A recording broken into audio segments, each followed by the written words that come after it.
जय गुरुदेव, जय जिनेंद्र। कैसे हैं आप सब? आज सुप्रकाश में आप सभी का स्वागत है।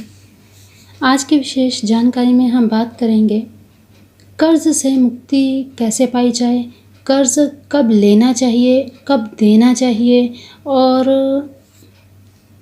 क्या ऐसे उपाय करने चाहिए जिससे आपने अगर कर्ज लिया है तो उसे जल्दी से जल्दी चुकाया जा सके।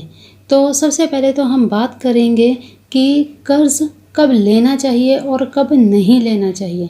देखिए, हर इंसान कर्ज कब लेता है? जब उसे बहुत ज़्यादा मजबूरी हो या उसे मकान, भवन, पढ़ाई, इन सब चीज़ों के लिए बहुत ज़्यादा पैसे की ज़रूरत पड़ती है। लेकिन उस स्थिति में जब वो नहीं होता तो उसे कर्ज लेना पड़ता है, मजबूरी में उसे लेना पड़ता है। लेकिन जब बारी आती है उतारने की तो कितनी ही मुश्किलें आती हैं, कर्ज उतर नहीं पाते। सबसे पहले तो कर्ज जो लिया जाता है उसे कब लेना चाहिए ये बहुत महत्वपूर्ण है। कौन से मुहूर्त में, कौन से समय में लेना चाहिए ताकि जो आपने कर्ज लिया है उसे जल्द से जल्द आप चुका सकें। तो देखिए, कर्ज कभी भी संक्रांति के दिन नहीं लेना चाहिए, मंगलवार को कर्ज भी कभी नहीं लेना चाहिए और ना ही बुधवार को। स्थिर लगन दूसरा, पांचवा, आठवां, 11वां, इनमें भी कर्ज कभी भी नहीं लेना चाहिए। अब यहाँ पे स्थिर लगन अर्थात राशियों से मतलब है, अर्थात पहला मेष राशि, दूसरी वृष, तो वृष लगन में ये स्थिर लगन है, इसमें कभी भी कर्ज नहीं लेना चाहिए। इनकी मुक्ति के लिए हर रोज स्नान आदि से फ्री होकर पूजा करने के समय ऋण मोचन मंगल स्तोत्र का पाठ अवश्य करना चाहिए। इससे कर्ज बहुत जल्दी उतरता है। चर लगन में कर्ज लेने से कर्ज जल्दी उतरता है। चर लगन अर्थात पहला, चौथा, 7वां और 10वां, इन चर लगन में कर्ज लेना चाहिए। इस लगन में अगर आप लेंगे तो जल्दी से जल्दी संभावनाएं बनती हैं कि आपका लिया हुआ कर्ज उतर जाता है। फिर इसके बाद अमृत सिद्धि योग, द्विपुष्कर योग, त्रिपुष्कर योग, वृद्धि योग, इन सभी योगों में, शुभ योगों में, सर्वार्थ सिद्धि योग, इन सभी योगों में कभी भी कर्ज नहीं लेना चाहिए। ना तो कर्ज लेना चाहिए और ना ही कर्ज देना चाहिए। फिर इसके बाद जिसके जन्म पत्री में कर्ज लेने का योग हो उसी के नाम से कर्ज लेने पर कर्ज ज़्यादा समय नहीं रहता। फिर इसके बाद अगर नक्षत्रों की बात करें तो हस्त नक्षत्र या रविवार को भी कर्ज नहीं लेना चाहिए। मंगलवार की दशा में, अंतरदशा में भी कर्ज नहीं लेना चाहिए। फिर इसके बाद कर्ज की किश्त शुक्ल पक्ष के पहले मंगलवार से चुकाना अगर आप आरंभ करते हैं, शुरू करते हैं, तो ऐसे करने से भी कर्ज जल्दी से जल्दी उतर जाता है। तो ऐसे में आपको क्या करना चाहिए? कर्ज की किश्त शुक्ल पक्ष के पहले मंगलवार को शुरू कर दें। थोड़ी ही रकम आप चाहे निकाल करके अलग रख दें तो ये शुरुआत हो जाती है और जैसे जैसे दिन बढ़ते जाते हैं अगले फिर पहले मंगलवार को किस्त निकाल दीजिए। इस तरह से करने से आपका कर्जा जल्दी उतर जाएगा। फिर इसके बाद लक्ष्मी स्तोत्र का पाठ रोज करना चाहिए, इससे कर्ज बिल्कुल भी नहीं चढ़ता।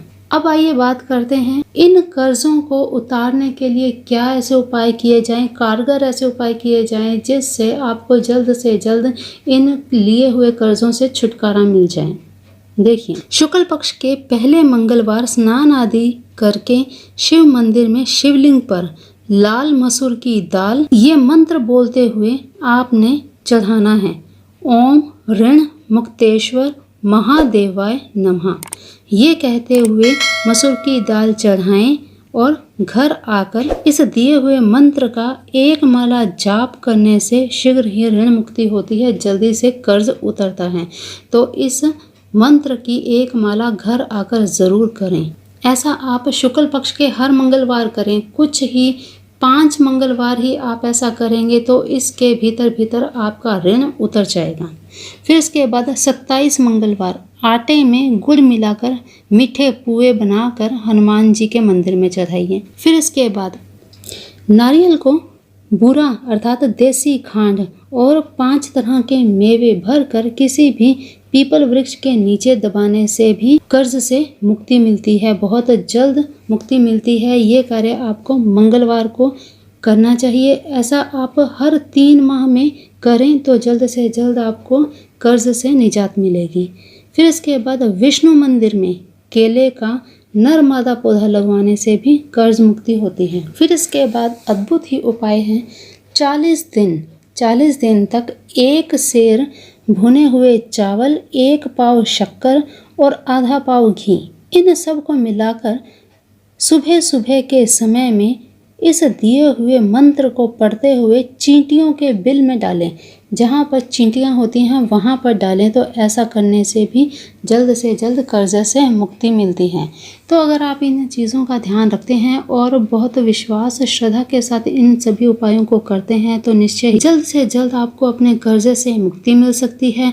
और हमेशा जब भी आप कर्ज लें तो हमेशा मुहूर्त समय देख कर लिया करें। शुभ मुहूर्त में कभी भी कर्ज नहीं लेना चाहिए। अगर आप शुभ मुहूर्त में कर्ज लेते हैं तो उसमें और बढ़ोतरी होती है, क्योंकि शुभ समय में शुभ मुहूर्त में शुभ ही कार्य करने चाहिए। कर्ज लेना कोई शुभ कार्य नहीं है, ये एक मजबूरी है, आपकी बेबसी है कि आपको कर्ज लेना पड़ता है। तो ये चीज़ हमेशा ध्यान रखें कि सर्वार्थ सिद्धि योग, अमृत योग, त्रिपुष्कर योग, खास करके त्रिपुष्कर और द्विपुष्कर योग में तो कर्ज कभी भी भूल कर भी ना ले। कितनी भी आपको मजबूरी बेबसी हो फिर भी आप इन महायोग में कभी भी कर्ज नहीं लें।